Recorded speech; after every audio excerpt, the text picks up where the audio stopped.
నిర్గమకాండం. నిర్గమము అంటే existing, exiting, exodus. నిర్గమము బయటికి పోవడము. ఐగుప్తులో నుండి ఇశ్రాయేలీయులు బయటకు వచ్చారు కాబట్టి దానికి నిర్గమము అని పేరు పెట్టారు. నిర్గమకాండం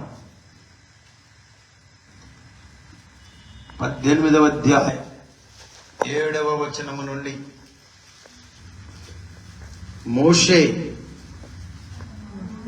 తన మామను ఎదుర్కొనపోయి వందనము చేసి అతన్ని ముద్దు పెట్టుకొని, వారు ఒకరి క్షేమము ఒకరి తెలుసుకొని గుడారములోనికి వచ్చారు. మోషే తన మామను ఎదుర్కొనబోయి వందనము చేసి అతన్ని ముద్దు పెట్టుకొని.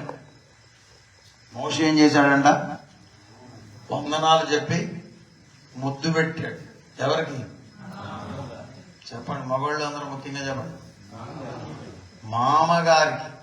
అమ్మగారులు చూడండి ఎంత చక్కగా నవ్వుతున్నారు. ఎట్లాంటి వాక్యాలు చెప్పండి అయ్య గారు అన్నట్లుగా. హల్లెలూయా. ఈ వాక్యం చదువుతున్నప్పుడు మీకు ఏ వాక్యమైనా గుర్తొస్తుందా?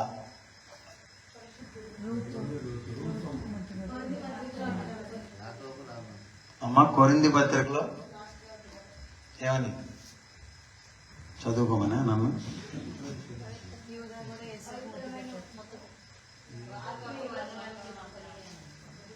అవన్నీ రైటే కానీ మరియా ఎలిజబెత్ వందనాలు చెప్పుకున్నారు. జన్నీ పాస్టర్ గారు ముందు చెప్పేశారు. రూతమ్మ అత్తకు ముద్దు పెట్టింది. ఇక్కడ మోషే మామకు ముద్దు పెట్టాడు. దేవునికి స్తోత్రం. అమ్మకు కూతుళ్ళు ఎప్పుడైనా ముద్దు పెడతారు. తండ్రిని కొడుకులు ముద్దు పెట్టుకుంటారు, కూతుళ్ళు ముద్దు పెట్టుకుంటారు. That is different story. But మామకు అల్లుడు ముద్దు పెట్టడం అనేది చాలా ప్రేమతో కూడినటువంటి సంగతి. స్తోత్రం. అలాగే అత్తను ప్రేమించినటువంటి కోడలైన రూతమ్మను, వీళ్ళిద్దరూ బైబిల్లో చాలా బలమైనటువంటి నాయకులు. స్తోత్రం.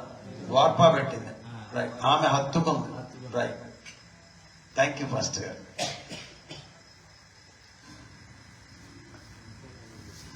హత్తుకుని ముద్దు పెట్టకుండా ఏమే హత్తుకోరు. తప్పనిసరిగా ఆవిడ ముద్దు పెట్టే ఉంటుంది. హత్తుకొనట ముద్దు పెట్టుకుంటూ మించినది. స్తోత్రం. హల్లెలూయా. కాబట్టి వీళ్ళిద్దరూ, whether it is Ruth or Moses, ఘనమైనటువంటి కార్యాలు చేశారు. ఇప్పుడు మనం మోషేని గురించి కొన్ని విషయాలు పరిచర్యలో నేర్చుకోవడానికి మొదలు పెట్టబోతున్నాం. క్షేమము, వారు ఒకరి క్షేమము ఒకరు తెలుసుకొని గుడారములోనికి వచ్చారు. తరువాత మోషే యెహోవా ఇశ్రాయేలీయుల కొరకు ఫరోకును ఐగుప్తీయులకు చేసినదంతయు, త్రోవలో తమకు వచ్చిన కష్టము యావత్తును యెహోవా తమను విడిపించిన సంగతియు తన మామకు వివరించి, ఎక్కడికి వెళ్ళి? లూదేమ్మ గారు చెప్పండి. బైబిల్ చూస్తే మీరు చెప్పండి. లోపలికి వెళ్ళినాక బయట అట్టగా ముద్దులు పెట్టుకుంటారులే. లోపలికి వెళ్ళి గుద్దులు ఆడుతున్నారు అనుకో. అక్కడ లోపలికి వెళ్ళినాక కూడా దేవుడు ఏం చేశాడు, దేవుడు ఎలా నడిపించాడు. వాళ్ళు మాట్లాడుకునేవన్నీ దేవుని గురించే మాట్లాడుకుంటున్నారు. ఎవరెవరు? మామ అల్లుళ్ళు. సహజంగా మామ అల్లుళ్ళు ఎక్కువ ఫైటే, అత్త కోడళ్ళు ఎక్కువ ఫైటే. ఆ దయ్యాన్ని మీరు అందరూ జయించాలి. అది ఒక దయ్యం అంతే, ఏమీ లేదు. It's a demon which is making son-in-law and father-in-law to fight, or daughter-in-law or mother-in-law to fight. Around the country and especially in our culture. ఏమండి, దానిని మనం జయించాలి. లోపలికి వెళ్ళి దానిని జయించాలంటే ఒక సూత్రం ఏంటంటే, ఈ రాత్రి మీరు దేవుని కార్యాలు మాట్లాడుకోవాలి. స్తోత్రం. ఏం చేయాలి చెప్పండి? దైవ కార్యాలు. దేవుడు ఏం చేశాడు? మోషే గారు ఎవరితో చెప్తున్నాడు? మీలో ఎవరికైనా మోషే గారి మామగారి పేరు తెలుసా? రఘువేల్. ఇద్దరు మీరంతా గట్టోళ్ళు.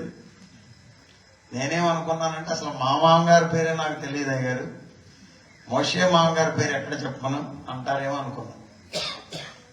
కొంతమంది చెప్పినా కానీ ఆడి పేరు ఎందుకులే ఈ సల్లపొట్ల అనేవాళ్ళు కూడా అక్కడక్కడ, ఇక్కడ కాదు, ఉన్నారు. కానీ దేవుడు మిమ్మల్ని దీవించునుగాక.